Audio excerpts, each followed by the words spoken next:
Hello, everybody, and welcome to this space. Welcome to our webinar. And today we are going to have a great conversation about what? Well, about nowadays, about what is happening in our country, in Colombia, and around the world. Yes, there is no reason to turn our heads and pretend that we are blind. No. So, that's why we need to understand why, from where, and what are those principal factors that are affecting people in this moment, and that maybe that is why people is protesting in Colombia and all around the world. Yes, and especially today the topic will be about poverty, how it affects, what are the components, what is the reality of country Colombia. And because this is a huge concern, it's not just in Colombia, that is happening all around the world. And obviously through this session I'm going to show you some opinions from different people, some points of view that are from citizens, from people who is feeling what is happening right now, that cares about it. And why poverty? As you know, poverty is the first goal that the United Nations, who Colombia is part of, United Nations has this 17 in total objectives to reach in 2030. And those goals, the first one is no poverty. As I said, Colombia is part of this organization, so Colombia made like the promise to reach those goals. But we are going to see what is happening in our country. We are going to review some documents from the United Nations.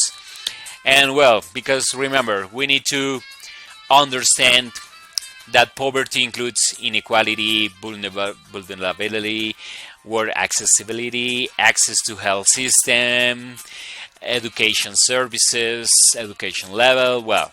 So poverty covers a lot of topics that we are going to see, some of them, not all of them obviously, but with the time that we have here in our webinar, we are going to enjoy this time.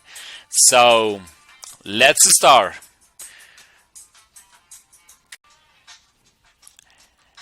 Okay, so let's start. The first reading we are going to take into account is the last document that the United Nations, they have a program for the development. So this program already have a document with some information that we are going to take into account. And in the first place, according with that information, in 2019, the total population in age to work was 39 million of people in Colombia. And the 65% were part of people economically active. But that population was divided in two groups. Okay, so 22 million of people working and other 2.6 million of people without a job. So the information that this document shows us to is that during the last years, from 2016, the unemployment rate has been more than 10% every single year from 2016. So let's see what people think about this, because 2.6 million of people without a job is not a normal rate around the world. Most of the countries, they have a rate under 2 digits. We have almost 11% of this rate in Colombia. So let's see some opinions from people that is outside. Hello, yes. Thank you for the participation. Well, this is information that we cannot deny. There is no doubt that every year the action of to find a decent job is more difficult for young people and even older people too. Yeah, if you go to the laboral market, the amount of qualifications they require, experience, and time is excessive, you know? So, starting with that fact that requirements, in this case, for example, experience that the companies ask us, is one thing that young people doesn't have, apart from the salary that you receive in charge of your work is not so much. So if you're lucky, you can get it. You can get a job, but maybe you don't have opportunities to get enough salary due the amount of obligations and payments that we have with the government. So when you try to have your own life and when you don't find a job, obviously that increased poverty in our country. That's one thing that we don't like, and we are fighting. So we need to change that. There is a lot of corruption. Thank you for the participation. Well, interesting opinions from our people outside. Well, in order to continue with this webinar, we are going to take other information from that document. And well, let's see. So, for example, a part of that point shows us that also in 2019, the informal job rate reached the 60%. It means that around 13 million of workers are doing activities in an informal way. So that was in principal cities. From other side, we can see also the document says that in rural zones the number goes up to 83%. So it's a number that worry us about because well 83% of informality is something that well not all the countries have. And why people feels that, why we are having that situation. Let's see other opinions from other people, and they can show us what they feel outside, what they feel in the normal life. Let's see.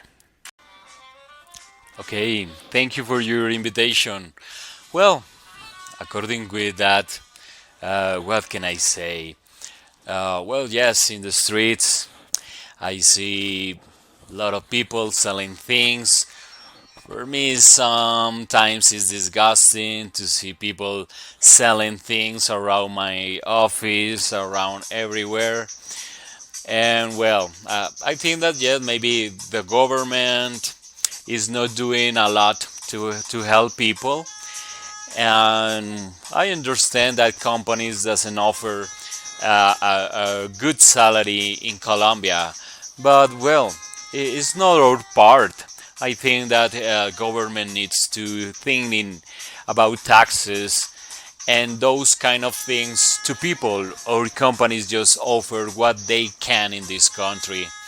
So well, people is just trying to get money. I understand that, and they think that they can found or they can earn money quickly and more money working, outside doing other jobs. So that is my opinion. Thank you for the invitation. Okay, thank you for those opinions. Well, different points of view from different persons. And well, let's continue. Other important point that we are talking about nowadays is education. The investment on education. Why we don't see that investment? And well, so in our country is a little bit sad. to see how difficult it is to access to higher education. The university charges are almost impossible, and well, following the information provided by Horizon Report, teaching and learning, and well, that shows us that during the pandemic, most of educational institutions change the way they change. So they use now during this pandemic different platforms like Teams, Zoom. So um, according with the education ministry, the investment in Colombia has been around 44 billions for 2020. So which is one amount, one number that people don't see. So what happened? Why we don't see that investment in investigation, in good technology investment for education, proper facilities to study? Well, we have a lack of all those different factors in education all around the country. So, what if we see the opinion from a teacher? Let's see what a teacher think about this. Thank you so much for your invitation. Well, a very interesting topic. Well, I feel both sides. I am a father, also I'm a teacher, and well, I have seen the lack of investment in education for me, even in this year that the government says that the investment on the education is being higher. Well, what can we face daily in our daily routine? A lack of materials in the schools, difficult access. We have no the correct spaces to teach. We are limited. We have around 30 or 40 students in the same classroom.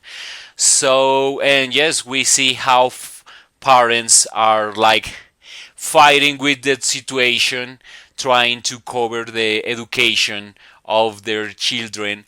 And well, what what can we say about that information that you provide us? For me, well, what happened? My question is, where is that money? Yes. So we can see that in this pandemic period, yes, in this pandemic period, the government has been giving some tablets to some students, but that is not enough. Students need more than that, need good connection to internet, need more materials, need good. A tablet is not enough. They need indeed a computer, and even with a computer sometimes education is difficult. So that is my point of view. I support all the protests that are happening in our country, because yes, we need a change. And education is the base to every nation. So thank you for the invitation, and interesting topic. Okay, thank you for your opinion. Great, different opinions from different persons. And well, as the last point that I want to cover in this case is about environment. So, what the country, what Colombia is doing about it? There are a lot of concerns and important decisions that can affect our country and our biodiversity. So, although this pandemic has been like a breath for our environment, for animals and plants, due restrictions for people, climate change continue. We cannot deny that. And well, here we have a great opportunity, I think, to change or stop some laws that will destroy our country if those laws are approved. So it's part of the change that people is asking for to take care of our environment. And well, let's see the last opinion here from a person that cares a lot about environment in our country. That's what we need also in our country. Let's see his opinion. Hello, thank you for the invitation. Well, yes, I'm a student. I'm also an ecological person. I love nature. I know how important that is. And well, as we saw in the university class, environmental projects are, well, are the beginning of the change. So we think that politicians, they need to change their way. Sometimes they just need to take advantage to get money from our natural resources. And in Colombia here we have beautiful places that we need to take care, natural resources like water, animals, plants that are going to help us in the future. So why don't to take care of those resources? So I we suggest to politicians to and citizens to observe what is happening with our environment is being destroyed in this moment. We need to change a lot of laws in order to conserve, to keep our environment in Colombia. Yes, so it's important also to help and to support students projects, university projects, higher education, in order to be aware about what we have and to to help communities to grow in a sustainable way. Thank you for your invitation and great topic. Have a great day. Okay, thank you for your opinion. Is very important for us too. And well, thank you. As a recap, finally, I want to give my opinion as a teacher, as a student, as a citizen, as a part of a family here, as a Colombian citizen. And well, what I want to say is that, well, this is a great chance, and Colombian people deserve a better country. Honest people, real leaders to follow and to continue with this pathway, but with real democracy and real chances for everybody. Remember that it is important to know what is happening in our days, what is happening around, why that is happening, what is the better way to react, and how, even fighting, we need to keep our human rights. Yes, so it's important. I support this, all these concerns, all these requests from Colombian people. I am part of this Colombian people. So my opinion is that yes, we need a change. We need a change right now. The world need a change, and we can be part of that. So all these people here, all people in Colombia, have rights, and we have a beautiful country with beautiful people, with honest people. So remember, the good people is the most. Okay? Thank you for being part of our webinar, and remember to be in contact with our community, with your community. Bye bye.